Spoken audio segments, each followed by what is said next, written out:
It had the granite applied at some later date, probably by the pharaoh Khafra. But as evidence, it means that the water-weathered limestone core was already there. Upon examination, it's clear that this could not have been done in one stage, because the limestone core blocks have already been weathered when the granite has been applied. There's no other way for this temple to have been built in a single stage. Therefore, if the granite was applied by Khafra, or perhaps even earlier, we think, the limestone core has to have been built earlier and represents an earlier stage of this particular temple. The Egyptians, who are ancient to us, here in this case, they were preserving something in the sense of the original limestone temple that I believe was very ancient to them. And they were acknowledging that antiquity 4,500 years ago. This would have been originally roofed over, we believe, and then it would have been diffused light coming in, which again, I could see the diffused light coming in and being reflected up by the polished white alabaster floor, but it would have been much more effective than just a perfectly smooth sort of mirror-like floor, because alabaster gives this sort of break-up and diffusion of the light. Now I'm starting to visualize what it looked like.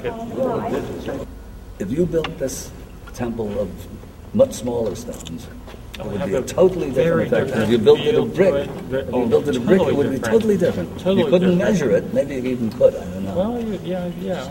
But it'd be totally different. It'd be totally okay. And let's put it another way. You can measure, at least in an intuitive sense. You go.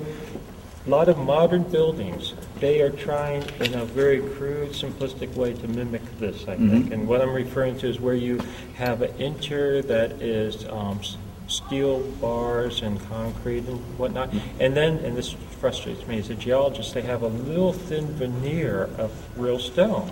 Yeah. And so you have a thin veneer of real stone, sometimes in huge sheets of it, and they will cover it. They'll try to make columns. They'll try to make walls like this.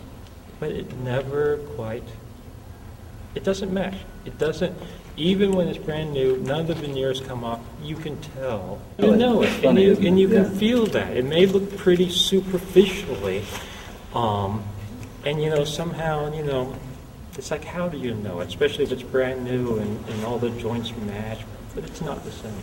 And you can tell that. I mean, they definitely were dealing with this stone, I think, for ritual purposes, for specific purposes, which would have included visual.